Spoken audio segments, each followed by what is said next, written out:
ఓం నారాయణ ఆదినారాయణ. భగవాన్ శ్రీ వెంకయ్య స్వామి లీలామృతం పారాయణ గ్రంథం. రచన doctor N Sai Srinivas MA PhD. గాత్రం గంటి రేవతి. సేకరణ మండవ రవికాంత్. ఈనాటి పారాయణంలో 310, 311 లీలలు చెప్పుకుందాం. 310 రైతుల ఆరాధ్య దైవం. వెంకయ్య స్వామివారి జన్మస్థలం నాగుల వెల్లటూరు గ్రామం, చేజర్ల మండలం, నెల్లూరు జిల్లా.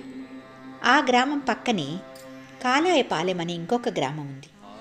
రెండు పక్కపక్క గ్రామాలను కలిపి ఒకే పంచాయతీ చేశారు. కనీస సౌకర్యాలు కూడా సరిగ్గా లేని కుగ్రామం అది. ఆ గ్రామాన్ని కూడా రెండుగా విభజించారు. వాటిలో ఒకదాన్ని పాలెం అనేవారు, రెండవ దాన్ని పాతూరు అనేవారు. అందులో పాలెంలో స్వామివారి సగృహం ఉంది. పాలెంకు పాతూరుకు మధ్య స్వామివారి గృహానికి అత్యంత సమీపంలో ఒక చిన్న ఎలిమెంటరీ పాఠశాల ఉంది. కానీ ఆ రోజుల్లో చదువుకునేవారే కరువు. ఆ ఎలిమెంటరీ పాఠశాల దాటిన తర్వాత కోదండరామాలయం ఉంది. పేద వ్యవసాయదారులైన స్వామివారి తల్లిదండ్రులు సోంపల్లి పిచ్చమ్మ, పెంచల్ నాయుడులకు 4 సంతానం. అందులో 3 మగపిల్లలు పుట్టిన తర్వాత ఆడపిల్ల జన్మించింది. ప్రథమ సంతానం మన స్వామివారు. అప్పట్లో స్వామివారి పేరు వెంకటపతి. సుమారుగా 1897 సంవత్సరంలో వారి జననం జరిగి ఉండవచ్చునని కొందరు భక్తుల అభిప్రాయం. ఆ రోజుల్లో తల్లిదండ్రులకు పొలం పనుల్లో సహకరిస్తూ వ్యవసాయ కూలీ పనులకు వెళ్తూ ఉండేవారు. చదువు కోసం పాఠశాలకు పంపారు స్వామిని. అక్షరాలు నేర్చుకున్నారు. కలిపి చదవడానికి రాలేదన్నారు. చదువు మీద ఇష్టం చూపించలేదు. వారికి రాని చదువేమో, వారిని మించిన జ్ఞాని ఈ ప్రపంచంలోనే లేరు అన్న విషయం ఆనాడు ఎవరికి తెలుసు? ఆటలు, స్నేహితులు అని తిరగలేదు. తన పని తాను చేసుకుంటూ ఏ పని చేసినా నిజాయితీగా, నిబద్ధతతో చేసేవారు. మౌనంగా ఉంటూ సాధకునిలా ప్రవర్తించారు. అవసరమైన మాటలే ముక్తసరిగా మాట్లాడేవారు. ఆ సమయంలోనే వారికి సన్నిపాత జ్వరం వచ్చింది. అప్పటి నుండి వారి ప్రవర్తనలో గణనీయమైన మార్పులు వచ్చాయి. ప్రతిరోజు ఇంటి నుండి పొలానికి వెళ్ళినా, పశువులు మేపటానికి వెళ్ళినా, ఎక్కడికి వెళుతున్నా వారి ఇంటి దగ్గరలో ఉన్న కోదండరామాలయం బయట నిలబడి నమస్కరించుకుని వెళ్ళేవారు. నాగుల వెల్లటూరులో ఉన్న ఆ కోదండరామాలయం 200 సంవత్సరాల క్రితం కట్టబడింది. రామచంద్రమూర్తి స్వప్నంలో కనిపించి దేవాలయం నిర్మించమని ఒక భక్తుని ఆదేశించారు. ఆ భక్తుడు గ్రామస్తుల సహకారంతో శంకుస్థాపన చేసి పని ప్రారంభించాడు. దేవాలయం నిర్మించడానికి కావలసిన అన్ని వస్తువులు సమకూరుతున్నాయి, కానీ రాయి సమకూరలేదు. అప్పుడు మరలా ఆ భక్తుడు రాముల వారిని ప్రార్థించాడు. అప్పుడు స్వామివారు మరలా స్వప్న దర్శనమిచ్చి ఆ గ్రామానికి వాయువ్యంగా ఉన్న తెలుగు రాయపురం అనే చెరువులో దేవాలయానికి సరిపడా రాయి లభిస్తుందని చెప్పి అంతర్ధానమయ్యారు. గ్రామస్తులు వెళ్ళి త్రవ్వి చూస్తే అక్కడ రాయి లభ్యమైంది. అక్కడ కేవలం రామాలయానికి సరిపడినంత మాత్రమే లభించింది. అంటే ఆ రామాలయాన్ని రాముల వారే కట్టించుకున్నారు. అందువలన ఆ దేవాలయాన్ని స్వప్న రామాలయం అంటారు.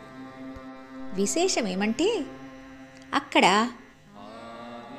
భక్తులకు స్వప్నంలో రామచంద్రమూర్తి దర్శనమిచ్చి వారి వారి సమస్యలకు పరిష్కారం సూచిస్తుంటారు.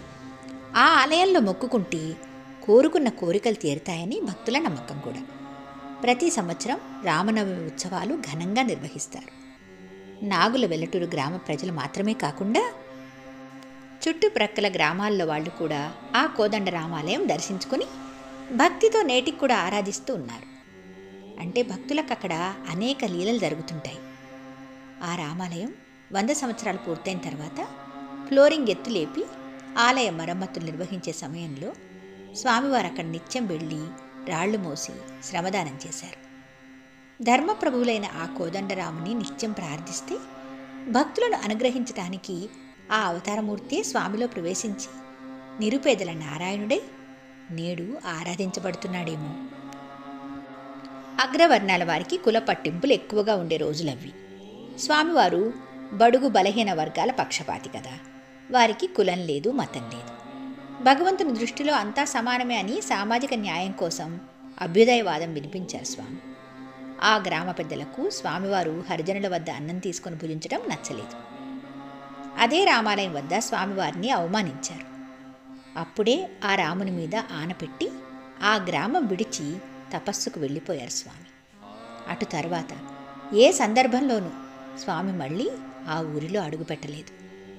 ఆ గ్రామం మీదుగా బస్సులో వెళ్తున్నా ఆ గ్రామ శివారులలో మూతికి గుడ్డ అడ్డం కట్టుకొని ఆ గ్రామంలో గాలిని కూడా పీల్చలేదు స్వామి. తరువాత తమ తప్పు తెలుసుకొని స్వామివారిని గ్రామంలోకి ఆహ్వానించినా కూడా తీగలడ్డు వస్తున్నాయి, రాకూడదు అని సున్నితంగా తిరస్కరించారు. మళ్ళీ 24 సంవత్సరాల తర్వాత కోటి తీర్థంలో విచిత్ర వేషధారణలు దర్శనమిచ్చారు. మొదట కనిపించినప్పుడు గోనె పట్టా కట్టుకొని పుల్లలేరుకుంటూ తనలో తానే ఏదో మాట్లాడుకుంటూ ఉండేవారు. అందరూ పిచ్చివాడేదో మంట వేసుకుంటున్నాడు అనుకున్నారు. ఒకరోజు మర్రి మొక్కను అక్కడ ఉన్న కోటితీర్థం కోటేశ్వర దేవాలయం ఎదురుగా నాటి ఆ మొక్కకు నీరు తేవడానికి కుండ తీసుకొని ఏట్లోకి వెళ్ళారు. నీరు తెచ్చిపోశారు. మళ్ళీ కుండ తీసుకుని రెండవసారి వచ్చేటప్పటికి ఏటి ప్రవాహం ఉధృతమైంది. స్వామివారికి పెన్నా నది నిండుగా పారుతూ ఉంటే చాలా ఉత్సాహం. అప్పుడు కుండ గట్టున పెట్టి నీటి మీద పద్మాసనం వేసుకొని కూర్చున్నారు. పెన్నమ్మ పడమర నుండి తూర్పుకు ఉధృతంగా పరవళ్లు తొక్కుతూ పారుతోంది. దక్షిణం వైపు కోటితీర్థం నుండి అవతల ఉత్తరం వైపుకి అంత ఉధృతంగా ఉన్న పెన్నలోకి వెళ్ళి స్నానం చేసి పైకి వచ్చారు. ఇదంతా కోటితీర్థ గ్రామస్తులు కళ్ళారా చూస్తూనే ఉన్నారు. అప్పుడు ఈయన పిచ్చివాడు కాదని గొప్ప సిద్ధపురుషుడని భావించి వారిని గౌరవించారు. అప్పటి నుండి స్వామి అని పిలవడం ప్రారంభించారు. అప్పుడే స్వామివారికి చలమనాయుడితో పరిచయం ఏర్పడింది. స్వామివారు మళ్ళీ వస్త్రధారణ ప్రారంభించారు. ఒకసారి నాగుల వెల్లటూరు నుండి కొంతమంది వాళ్ళ మంచి చెడులు కనుక్కోవాలని స్వామివారి దగ్గరకు వచ్చారు. అప్పుడు వారిని చూసి స్వామి, మీరు తక్షణమే బయలుదేరి వెళ్ళండి, ఊర్లో ప్రమాదం జరుగుతున్నది అని చెప్పారు. అందరూ తిరిగి వెళ్ళేసరికి మూల వీధిలో 4 ఇళ్ళు తగలబడుతున్నాయి. వీళ్ళు సమయానికి వెళ్ళి నీళ్లు చల్లి అందరూ కలిసి ఆ మంటలు ఆర్పేశారు. కోటి తీర్థంలో ఉండి కూడా నాగుల వెల్లటూరులో ఏం జరుగుతుందో చెప్పి మహాప్రమాదం నుండి కాపాడిన ఆ మహనీయుని లీలలకు అందరూ స్తుతించారు. ఒకప్పుడు పిచ్చి వెంకయ్య అని పిలిచిన ఆ జనం భగవాన్ శ్రీ వెంకయ్య స్వామి అని నేడు ఆ గ్రామాలలో స్వామివారి మందిరం కట్టి ఆరాధిస్తున్నారు. ఆనాడొక సాధారణ రైతు, ఈనాడు ఆ రైతుల పాలిట ఆరాధ్య దైవమయ్యారు స్వామి. 311 అగ్నిపుత్రుడు. వెంకయ్య స్వామివారు బ్రాహ్మణపల్లిలో సంచరించేటప్పుడు తనను ప్రేమతో పిలిచిన భక్తుల ఇండ్లకు వెళ్ళి వారి కొట్టంలో గుండం వేసుకుని ఉంటున్నారని తెలుసుకున్నాం. స్వామివారు ఆ గ్రామ సౌభాగ్యం కోసం నిరంతరం అగ్నిగుండంలో కట్టెలు మండిస్తూ ఉండేవారు. ఆ గుండంలో ఏ మంత్రాలు ఏ పూజలు చేయకపోయినా వారి వారి ఇండ్ల వద్ద కట్టెలు తగలపెడుతుంటే ఎందుకందరూ మౌనంగా సహకరించారు? ఇదే స్వామివారిలో ఉన్న ప్రత్యేకత. అంత వేడిగల గుండం దగ్గర అలా కూర్చోవడం ఎవరికీ సాధ్యం కాదు. ఒక్కోసారి 10 అడుగుల దూరం వరకు వేడి వస్తుంది. ఎంత వేడి వచ్చినా కూడా స్వామివారు మాత్రం గుండానికి దగ్గరలో ఉండి కట్టెలు వేసేవారు. బహుశా వెంకయ్య స్వామివారు అగ్నిదేవునికి వరపుత్రుడేమో. సాధారణంగా ఏదైనా హోమం చేస్తే అగ్నిదేవుడు వాహకునిగా ఉండి ఆ హోమ అధిష్టాన దేవతకు సమర్పిత ద్రవ్యం అందించి ఆ యజ్ఞం ద్వారా యజమానుల మనోసంకల్పాలు నెరవేరుస్తారు. కానీ ఇక్కడ ఆ యజమాని స్వామివారే. భక్తుల తరపున ఋత్వికునిగా స్వాహాకారాలు చెప్పి వారి కర్మలను క్షయం చేయాలని అగ్ని కోసం తపస్సు చేసి వరం పొంది 50 మంది ఆశ్రితులను రక్షించడమే కర్తవ్యంగా పెట్టుకున్నారు. ఒకరోజు స్వామివారు కోటంరెడ్డి పోలిరెడ్డి ఇంటి దగ్గర కొట్టంలో గుండం వేసుకొని ఉన్నారు. ఆ రోజు అందరూ నిద్రపోయిన తర్వాత అర్ధరాత్రి వేళ పోలిరెడ్డి భార్య కామాక్షమ్మ బయటకొచ్చింది. స్వామివారు రాత్రివేళ గుండం దగ్గర ఎవరిని ఉండనిచ్చేవారు కాదు. ఆమె తన ప్రకృతి అవసరం తీర్చుకొని గుండం వైపు చూసింది. అప్పుడు ఒక ఆశ్చర్యకరమైన మహాద్భుత దృశ్యం కనిపించింది ఆమెకి. స్వామివారి కాళ్ళు గుండంలో ఉన్నాయి. వెంటనే భయపడి స్వామి కాళ్ళు తగలబడుతున్నాయి అని పెద్దగా కేకలు పెట్టింది. స్వామి తన కాళ్లను నిప్పులలో నుండి తీసి మామూలుగా బూడిదను తుడుచుకొని, అమ్మా అమ్మా ఏమీ కాలేదు, నువ్వు లోపలికెళ్ళి పడుకోమ్మా అన్నారు. ఆ సమయంలో స్వామివారు దివ్య తేజస్సుతో వెలిగిపోతున్నారు.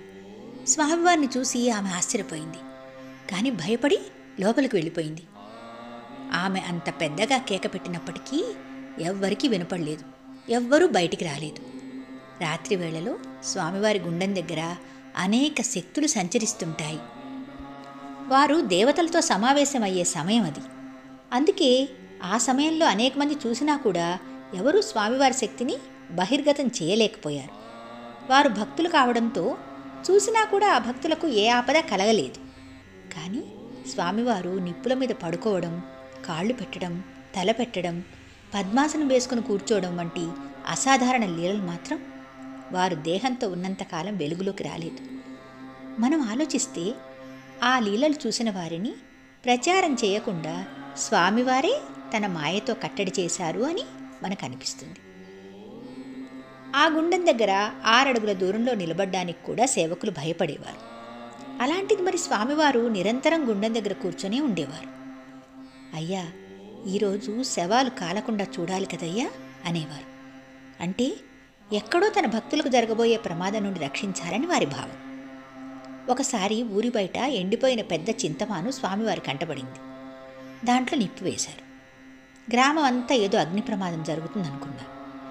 అది స్వామివారి పనేనని తెలిసి, ఎందుకు స్వామి అలా తగలబెట్టారు అని గ్రామ పెద్దలు అడిగితే, అక్కడ బంగారు కరుకులు ఉండలయ్యా అన్నారు. ఆ సంవత్సరం ఆ గ్రామంలో పంటలు బాగా పండాయి. స్వామివారు వేసే గుండం వలన ఆయా గ్రామాలకు పాడి పంటలు సమకూరాయి. వారు చేసిన యజ్ఞఫలంతో ఆ గ్రామాల స్వరూపాలే మారిపోయాయి. ఒకరోజు కామాక్షమ్మ తన పెద్ద కొడుకు రామకృష్ణారెడ్డిని తీసుకుని స్వామివారి దగ్గరకు వచ్చింది. అతను కుల్లూరు హై స్కూలులో 10వ తరగతి చదువుతున్నాడు. ఇతనికి భవిష్యత్తు చూసి చెప్పండి స్వామి అని అడిగింది. అమ్మో, ఈయన ఇక్కడ 30,000 జీతం తీసుకుని తరువాత పాతాళలోకం పోతాడు కదమ్మా అన్నారు స్వామి. ఆమె పిల్లవాడికి ఏమవుతుందో అని భయపడింది. తర్వాత రోజుల్లో అతను చదువుకుని విఆర్ కాలేజీలో కొంతకాలం లెక్చరర్గా చేశాడు. తర్వాత అమెరికాలో అవకాశం వచ్చింది. అక్కడికి వెళ్ళి బాగా సంపాదించి స్థిరపడ్డాడు. అతను విఆర్ కాలేజీలో తీసుకున్న జీతం మొత్తం లెక్క చూస్తే 30,000 రూపాయలు అయింది. స్వామివారి మాట అక్షరాల నిజమైంది. ఒకరోజు పొలిరెడ్డిని పిలిచి, అయ్యా, నీకు గండం తేలివస్తుంది, జాగ్రత్తయ్యో అన్నారు స్వామి. అతను కపిల తోలటానికి వెళ్ళినప్పుడు బావిలో పడ్డాడు. పెద్ద ప్రమాదం జరిగింది. ఎద్దులు కూడా బావిలో పడ్డాయి. వెంటనే అందరూ అప్రమత్తమై బయటకు తీశారు. ప్రాణం పోవలసిన ప్రమాదం కేవలం దెబ్బలతో బయటపడ్డాడు. మరలా 3 నెలల్లోనే మంచిగా కోలుకున్నాడు. ఎద్దులు కూడా కోలుకొని వ్యవసాయం చేశాయి. స్వామివారు ముందుగానే హెచ్చరించి అతని కర్మ ప్రకారం అనుభవించవలసిన కర్మను క్షయం చేసేశారన్నమాట. కోటంరెడ్డి శ్రీనివాసరెడ్డికి బంధువుల అమ్మాయి జయమ్మతో వివాహ నిశ్చయమైంది. నిశ్చితార్థం చేసుకున్నారు. కానీ జయమ్మ తండ్రి అతనికి ఆస్తి లేదని శ్రీనివాసరెడ్డికి ఇవ్వడం ఇష్టం లేక పెళ్లికి అభ్యంతరం పెట్టాడు. పెళ్ళి ఆగిపోయింది. అప్పుడు జయమ్మ తల్లి స్వామివారి దగ్గరకు వస్తే, లేదమ్మా, పెళ్ళి అవుతుంది, అతనితోనే ఆ అమ్మాయికి రాసిపెట్టుంది అన్నారు స్వామి. స్వామివారి ఆశీర్వాదంతో వారి కళ్యాణం జరిగింది. లోక కళ్యాణం కోసం అవతరించిన ఆ అవతార పురుషునికి చేద్దాం పాదాభివందనం. అప్పుడే అవుతుంది మన జీవితం మంగళకరం. మిగతా లీలలు వచ్చే భాగంలో చెప్పుకుందాం. భగవాన్ శ్రీ శ్రీ శ్రీ గొలగముడి వెంకయ్యస్వామి మహారాజుకి జై. ఓం నారాయణ ఆదినారాయణ.